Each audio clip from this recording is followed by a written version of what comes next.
कहानी की शुरुआट में हमें एक लड़के को दिखाया जाता है जो कि इंटरनेट पर मरने के सबसे आसान तरीके को सर्च कर रहा था, मगर उसकी नजर पड़ती है एक टैक्सी सर्विस की ऐड पर जिसका स्लोगन होता है डोंट डाई टेक रिवेंज, यानी कि मरो मत बदला लो, हम आपकी मदद करेंगे। वो लड़का पहले तो उस टैक्सी सर्विस नंबर पर कॉल करने वाला होता है, पर वो जैसे ही नंबर डायल करने लगता है उसे लगता है शायद ये किसी ने मजाक में पोस्ट कर दिया होगा, इसीलिए वो इग्नोर कर देता है।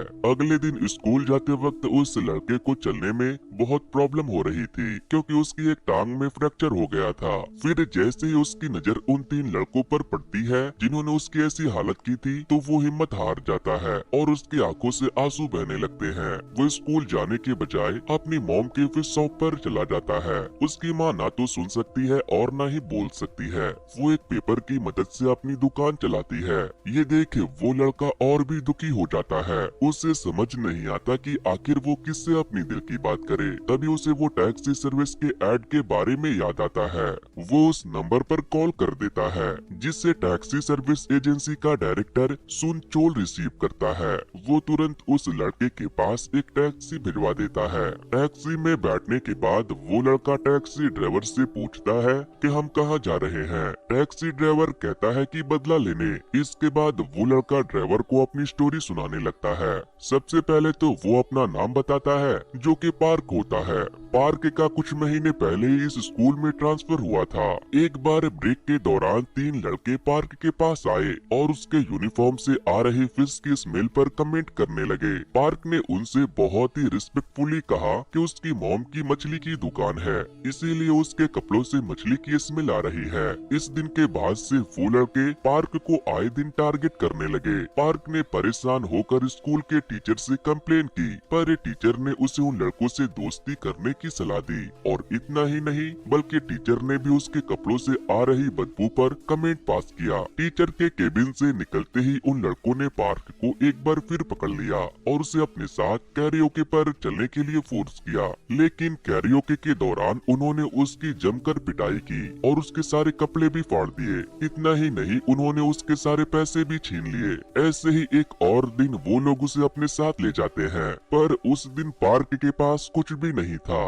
इसीलिए वो लोग उसे सड़क के बीचों बीच फेंक देते हैं और उनमें से एक पार्क के पैर पर अपनी बाइक चढ़ा देता है ताकि ये एक एक्सीडेंट लगे। पार्क इस बार अपने हक के लिए लड़ने की ठान लेता है। वो पुलिस स्टेशन जाकर उन लड़कों के खिलाफ रिपोर्ट करवाता है, मगर पुलिस ऑफिसर इसकी जानकारी स्कूल कमेटी को दे देते हैं। फिर जब पार्क अपने घर लौटता है तो देखता है कि वो 3 लड़के उसकी मॉम के साथ डिनर कर रहे हैं। वो दरअसल पार्क को धमकाने आए होते हैं कि अगर उसने अपना मुंह खोला तो वो लोग उसकी मॉम को जान से मार देंगे। इसके बाद जब school principal school committee meeting में इस टॉपिक का जिक्र करती है तो पार्क उसे टाल देता है और कहता है कि उसके पैर में चोट खेलते वक्त गिरने की वजह से लगी थी। पर पार्क की मॉम को अपने बेटे की हालत देखकर पता लग जाता है कि उसके साथ कुछ गलत हुआ है। वो उसे सच बोलने के लिए कहती है, पर पार्क कुछ भी नहीं बोल पाता। वो 3 लड़के भी प्रिंसिपल के सामने माफी मांगते हैं और कहते हैं कि अगली बार से वो लोग ध्यान से खेलेंगे। इससे वो मामला वहीं दब जाता है। फिर सीन प्रेजेंट टाइम पे शिफ्ट होती है जहां टैक्सी ड्राइवर पार्क को एक गेमिंग रूम के बाहर ड्रॉप करता है और उसके हाथ में एक इन्वेलप पकड़ा देता है जिसमें गेम नंबर लिखा होता है। गेम के स्टार्टिंग में एक फेयर इंस्ट्रक्शन देती है।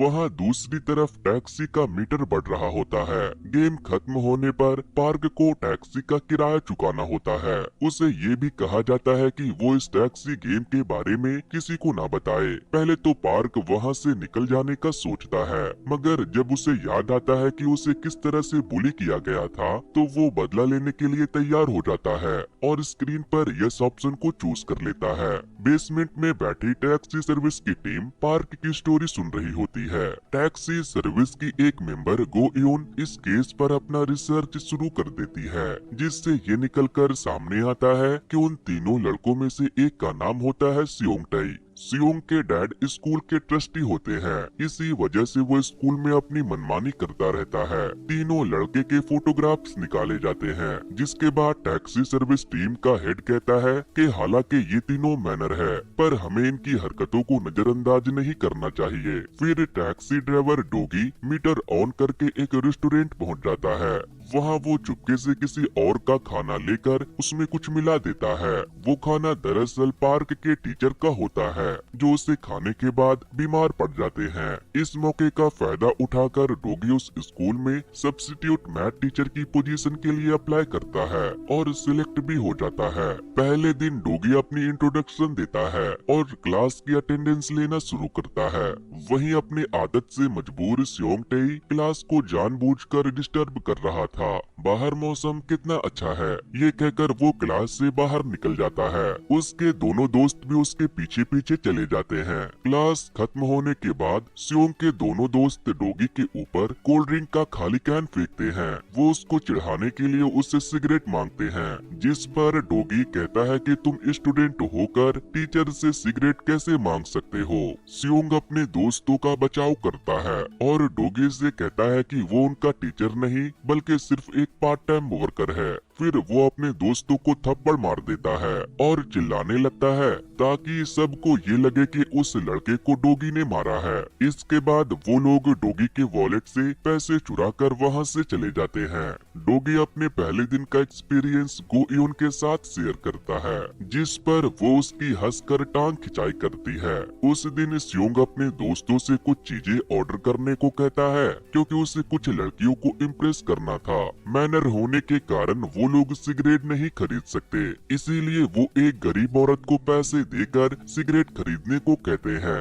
वो लोग उस औरत से सिगरेट मंगवा लेते हैं, मगर पैसे देने के बजाय अपना जूठा बचा हुआ खाना देकर वहाँ से चले जाते हैं। शाम को तीनों अपनी अपनी गर्लफ्रेंड को लेकर क्लब पहुँच जाते हैं। सिगरेट देखते ही उनकी गर्लफ्रेंड भी खुश हो जाती है।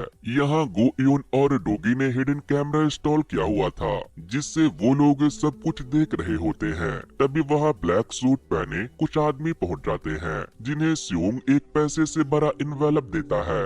यहाँ हमें ये पता लगता है कि ये तीनों लड़के किसी गलत धंधे में भी शामिल थे। अगले दिन तीनों स्कूल के बाथरूम में सिगरेट पी रहे होते हैं, जहाँ वो किसी और लड़के को बुली करते हैं। उसी वक्त डोगी वॉशरूम से बाहर जाने लगता है और उस बच्चे से कहता है कि तुम मेरे साथ चलो, मुझे तुमसे कुछ बात करनी है। सियोंग के मना करने पर डोगी एक बार फिर उसे याद दिलाता है कि वो उसका टीचर है और उस बच्चे को वहाँ से बाहर निकालता है। अगले सीन में तीनों दोस्त सियोंग के घर बैठकर प्लानिंग कर रहे होते हैं कि वो डोगी को किस तरह मजा चखाए। नेक्स्ट डे तीनों फिर से किसी बूढ़े आदमी को सिगरेट खरीदने के लिए पकड़ते हैं, पर इत्तेफाक से उसके पास पहले से सिगरेट था। इसके बाद उनमें से एक जाकर डोगी से कहता है कि किसी बच्चे के पेरेंट्स उससे मिलने के लिए आए हैं। डोगी जैसे ही स्टाफ रूम से बाहर जाता है, वो लोग उसके बैग में एक अश्लील मैगजीन डाल देते हैं। इसके बाद सियोंग टेई एक स्टूडेंट को पकड़कर उसे डोगी को फंसाने को कहता है। जब वो लड़की मना करती है तो वो उसके बाल नोचकर उसे धमकाता है। कुछ देर बाद डोगी लाइब्रेरी में यहाँ वहाँ देखता नजर आता है, क्योंकि उसे किसी के भी पेरेंट्स दिखाई नहीं देते। दूसरी तरफ वो लड़की अपना स्वेटर उतार कर लाइब्रेरी के फ्लोर पर बैठकर चिल्लाने लगती है। जल्द ही वहाँ सब लोग इकट्ठा हो जाते हैं। जब एक फीमेल टीचर उस लड़के से चीखने की वजह पूछती है, तो वो कहती है कि डोगी ने उसके नोट्स लेकर अपने बैग में रखा है। सियोंग वहाँ खड़ा अपने प्लान को कामयाब होते देख मुस्कुरा रहा था। वो फीमेल टीचर डोगी की बहुत बुरी तरह इंसल्ट करती है और उस लड़की को लेकर इस दौरान डोगी सियोंग को देखकर आंख मारता है, जिससे सियोंग टेई और उसके गैंग कंफ्यूज हो जाते हैं। प्रिंसिपल सबको क्लासरूम में बुलाता है। इसके बाद वो डोगी को डांट लगाता है कि उसके रहते हुए क्लास में ऐसी हरकत कैसे हो गई। फिर वो सियोंग के डेस्क के बारे में पूछता है, जिस पर डोगी सियोंग के डेस्क की तरफ इशारा करता है। प्रिंसिपल तुरंत सियोंग के बैग को चेक करने लगता है, जिसमें से उस लड़की के नोट्स निकलते हैं। अब इन सब का इल्जाम सियोंग के ऊपर लग जाता है। फिर वो फीमेल टीचर गुस्से में उस लड़की से पूछती है कि आखिर लाइब्रेरी में क्या हुआ था, जिस पर लड़की कहती है कि उसकी शर्ट में कोई इंसेक्ट चला गया था। डोगी सियोंग को देखकर स्माइल पास करता है। फिर हमें फ्लैशबैक का सीन दिखाया जाता है। दरअसल जब सियोंग के फ्रेंड ने डोगी के बैग में वो मैगजीन डाली थी तो वहाँ रखे डोगी के पिन ने सब कुछ रिकॉर्ड कर लिया था। ये सब देख गो एन स्कूल यूनिफॉर्म पहनकर स्टाफ रूम में चली जाती है और वो मैगजीन डोगी के बैग से निकालकर सियोंग के बैग में डाल देती है। फिर वो प्रिंसिपल को कॉल करके रोते हुए उन नोट्स के बारे में बताती है। प्रेजेंट में जब फीमेल टीचर को डोगी के निर्दोष होने का पता लगता है तो वो उससे माफी मांगती है। ये देख डोगी भी जमकर इमोशनल होने की एक्टिंग करता है। प्रिंसिपल और टीचर से इतनी डांट खाने के बाद सियोंग अपनी दोस्त को इन सब का जिम्मेदार ठहराता है और उनको पीटने लगता है। वो कहता है कि तुम्हारी वजह से मुझे इतना इंसल्ट सहना पड़ा। सियोंग का दूसरा दोस्त उसे रोकता है और शांत करवाने की कोशिश करता है, मगर सियोंग उसे भी झाड़ देता है। वो उसे उसके मामले में टांग न अड़ाने को कहता है। स्कूल से निकलने पर वो तीनों देखते हैं कि पुलिस उस बूढ़े आदमी की तलाशी ले रही थी, क्योंकि वो सिगरेट नहीं बल्कि गांजा बेच रहा था। पुलिस उसे उसके कस्टमर के बारे में पूछती है तो वो उनकी तरफ इशारा करने लगता है, पर सियोंग और उसके दोस्त तुरंत वहाँ से भाग जाते हैं। इसके बाद वो अपने पास बची सारी सिगरेट को ले जाकर जमीन में गाड़ देते हैं। अगले दिन क्लास शुरू होने से पहले सियोंग सबसे कहता है कि अगर किसी ने भी टीचर से बात की तो वो उसे जान से मार देगा। डोगी आकर स्टूडेंट को गुड मॉर्निंग कहता है, मगर कोई भी उसे मुड़कर ग्रीट नहीं करता। सियोंग जानबूझकर डोगी को उकसाने के लिए अपना फोन निकालकर गेम खेलने लगता है और उसके दोस्त वीडियो रिकॉर्ड करने लगते हैं ताकि डोगी को गुस्सा करते हुए रिकॉर्ड कर सके। मगर डोगी उनके प्लान को समझ जाता है और स्टूडेंट से कहता है कि आज हम पढ़ाई नहीं करेंगे बल्कि कुछ वीडियोस देखेंगे। फिर वो स्क्रीन पर एक वीडियो प्ले करता है जिसमें तीनों लड़के सिगरेट को जमीन में गाड़ रहे थे। इसके बाद डोगी तुरंत वो वीडियो को बंद कर देता है और कहता है कि उससे गलती से वो वीडियो प्ले हो गया। सियोंग और उसके दोस्त तीनों शॉक हो जाते हैं। क्लास के बाद वो डोगी से उस बारे में पूछते हैं।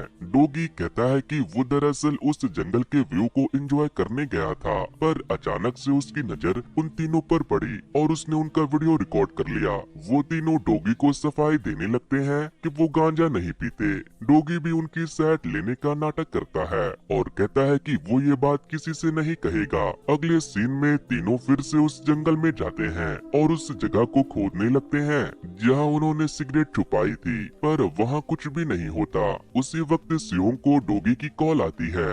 वो उसे कहता है कि उसने सिगरेट पुलिस के हवाले कर दी, पर उसने उनका नाम नहीं बताया। ऐसी सिचुएशन में सियोंग को बहुत ही हेल्पलेस फील होने लगता है। अगले दिन डोगी सियोंग को इरिटेट करने के लिए उससे खाना मंगवाता है। सियोंग के मना करने पर डोगी उसे गांजे का वो किस्सा याद दिलाता है, जिसे सुनकर सियोंग के पास और कोई ऑप्शन नहीं बचता। डोगी उसे पैसे देकर बचा हुआ चेंज रखने को कहता है, जिससे सियोंग को और गुस्सा आता है। क्लास के बाद तीनों इंटरनेट पर गांजे के बारे में सर्च करते हैं तो उन्हें पता लगता है कि गांजा रखना इलीगल है और ऐसा करने पर उन्हें 5 साल की जेल हो सकती है। सियोंग टेई तुरंत डोगी को कॉल करके उसे जान से मारने की धमकी देता है। घर लौटने पर वो तीनों देखते हैं कि डोगी सियोंग के डैड के साथ गेम खेल रहा है। ये देखकर सियोंग की हवा टाइट हो जाती है।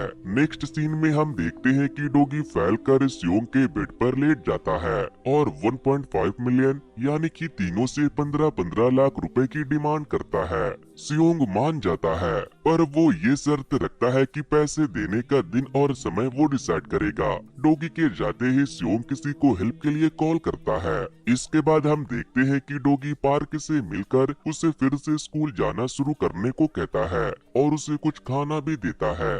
फिर पार्क अपनी मॉम को उनकी शॉप बंद करने में मदद करता है। खाने के बारे में पूछने पर पार्क कहता है कि वो उसे उसके टीचर ने दिया है। माँ और बेटा प्यार से बातें करते करते घर जाते हैं। अगले दिन डोगी स्कूल के टेरेस पर पैसे लेने पहुंच जाता है, जहां ब्लैक सूट में कुछ आदमी मौजूद होते हैं। गोयोन डोगी से पूछती है कि क्या वो सेटअप रेडी रखे, जिस पर डोगी हाँ कहता है। फिर डोगी और उन आदमियों में जमकर हाथापाई होती है। डोगी सभी को एक एक करके अकेले ही मारता है। इसी बीच सियोंग डोगी पर अटैक करने की कोशिश करता है, पर मानो उसके पैर वहीं रुक गए हो। फिर डोगी सियोंग की तरफ आगे बढ़ने लगता है, जिससे सियोंग की हालत खराब होने लगती है। डोगी उससे कहता है कि उसके अंदर खुद तो छत से कूदने की हिम्मत नहीं है, पर वो फिर भी दूसरे लोगों को ऐसा करने पर मजबूर करता है। ये कहकर डोगी सियोंग को किक मारकर टेरिस से नीचे फेंक देता है। इसके बाद वो उसके दोस्तों की तरफ मुड़ता है।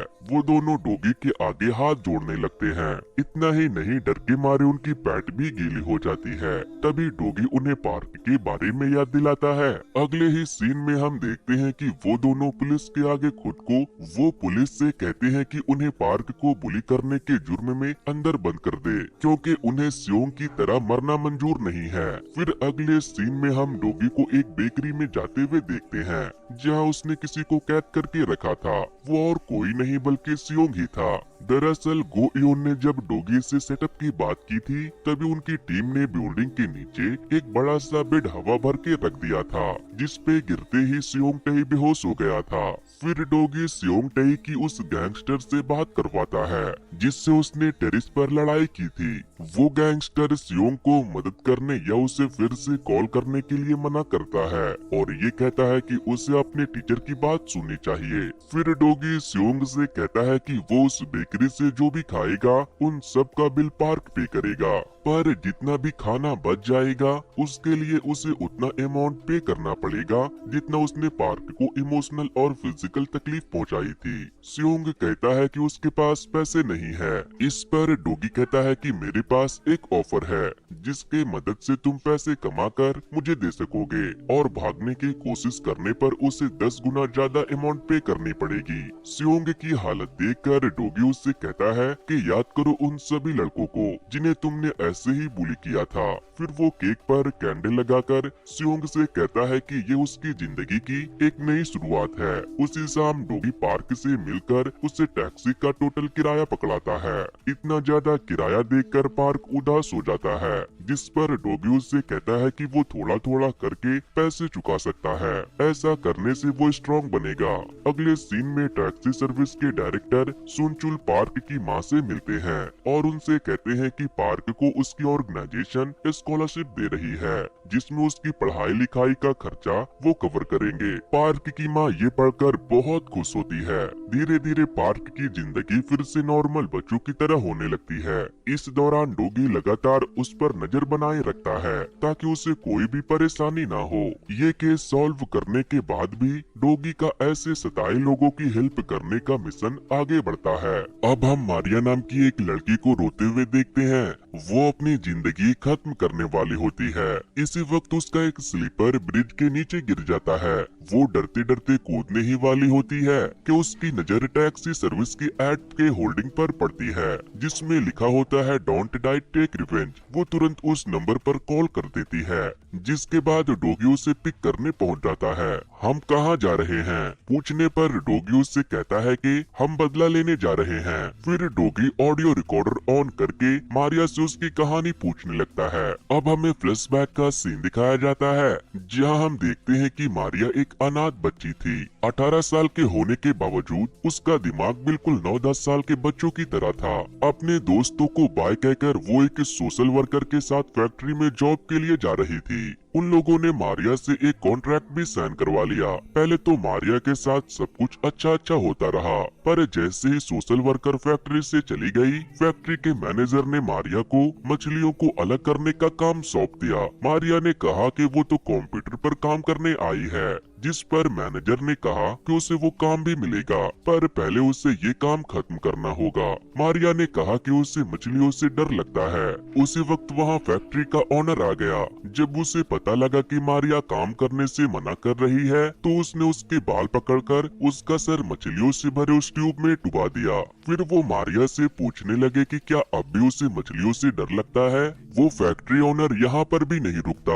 उसने उसे थप्पड़ मारे और कुछ चीजें उठाकर उसके सर पे दे मारी। इसके बाद उन्होंने मारिया को ड्राई आइस के ड्रम में बैठाकर उस पर बोरी भर के नमक डालकर उसे बंद कर दिया। कुछ देर ड्रम बंद रखने के बाद उन्होंने मारिया पर गर्म पानी फेंका। इतना टॉर्चर सहने के बाद मारिया फैक्ट्री में काम करने के लिए मान गई। एक रात मारिया मौका देखकर वहाँ से भाग निकली। रास्ते में उसे एक पुलिस ऑफिसर मिला जिससे उसने मदद मांगी, पर वो ऑफिसर भी उस फैक्ट्री के ओनर से मिला हुआ था। वो मारिया को ले जाकर फिर से वहीं छोड़ आया, जहाँ फिर एक बार उसके साथ बड़ी बेरहमी से टॉर्चर किया गया। उस पुलिस ऑफिसर ने फैक्ट्री ओनर के साथ मिलकर डिनर किया और फिर ड्रम में बंद पड़ी मारिया के मुंह पर पानी मारकर उसे और टॉर्चर किया और कहा कि अगली बार अगर उसने भागने की कोशिश की तो वो उसकी हेल्प नहीं करेगा। हालत बद से बदतर तब हुई जब मैनेजर ने मारिया को दूसरे रूम में बुलाकर उसका रेप किया। इन सब के बाद मारिया ने सदमे में आकर सुसाइड करने की कोशिश की। फिर उसे हॉस्पिटल ले जाया गया, जहाँ से भागकर वो सीधा उस ब्रिज पर अपनी जान देने पहुंच गई। इसके बाद सीन शिफ्ट होती है प्रेजेंट डे पर, जहां डोगी मारिया को गेमिंग रूम के बाहर ड्रॉप करता है। उसके हाथ में इंस्ट्रक्शन का इनवेलप होता है, जिसे पढ़कर वो रिवेंज के लिए यस प्रेस करती है। मारिया के यस टैप करते ही सभी टीम मेंबर के पेजर पर मैसेज आ जाता है कि उनका नेक्स्ट मिशन रेडी है। मैसेज रिसीव करते ही वो सब अपना काम छोड़कर अपने मिशन को पूरा करने उनके अंडरग्राउंड लोकेशन पर पहुंच जाते हैं। एक मेंबर गोएम से कहता है कि उसका पेजर पुराना हो गया है तो उसे नया पेजर चाहिए। फिर वो कहता है कि वो लोग मोबाइल फोन क्यों नहीं यूज करते, जिस पर गोएन कहती है कि मोबाइल फोन यूज करना थोड़ा रिस्की है। फिर सुनचूल फैक्ट्री के मैनेजर और ओनर की फोटो बोर्ड पर लगाता है और अपनी टीम से कहता है कि दोनों की सोसाइटी में बहुत हार्ड वर्किंग बिजनेसमैन की इमेज है, जिन्हें पुलिस भी फुल सपोर्ट करती है। पूरी टीम अपनी मिशन में जोरों शोरों से जुट जाती है। डोगी अपनी टैक्सी लेकर निकल पड़ता है और फैक्ट्री के बाहर से पूरी तफ्तीश करता है। वहीं गोएन और टीम के बाकी लोग अपनी वैन को फूड ट्रक में कन्वर्ट कर देते हैं। रात को जब फैक्ट्री के मैनेजर और ओनर को भूख लगती है तो वो लोग उस पैम्पलेट से खाना ऑर्डर करते हैं जो उन्हें गोएन और टीम ने दिया होता है। फैक्ट्री का ओनर खाने की इतनी फास्ट डिलीवरी देखकर खुश हो जाता है, पर उन्हें ये पता नहीं होता कि उनके खाने में बेहोशी की दवा मिला दी गई है। दोनों के बेहोश होते ही डोगी फैक्ट्री में घुस जाता है और मैनेजर के फोन में यूएसबी इंसर्ट कर देता है, जिससे उसके फोन का सारा डेटा गोएन तक पहुंच जाता है। फिर डोगी को फैक्ट्री में एक हिडन सेफ नजर आता है, जिसका पासवर्ड वो गोएन से पूछता है। गोएन मैनेजर के फोन से मिली इंफॉर्मेशन की हेल्प से पासवर्ड गेस करने का ट्राई करती है, पर उससे सेफ नहीं खुलता। इसके बाद डोगी मैनेजर के फोन को चेक कर रहा होता है, तभी उसकी नजर मैनेजर के खींचे मारिया की असली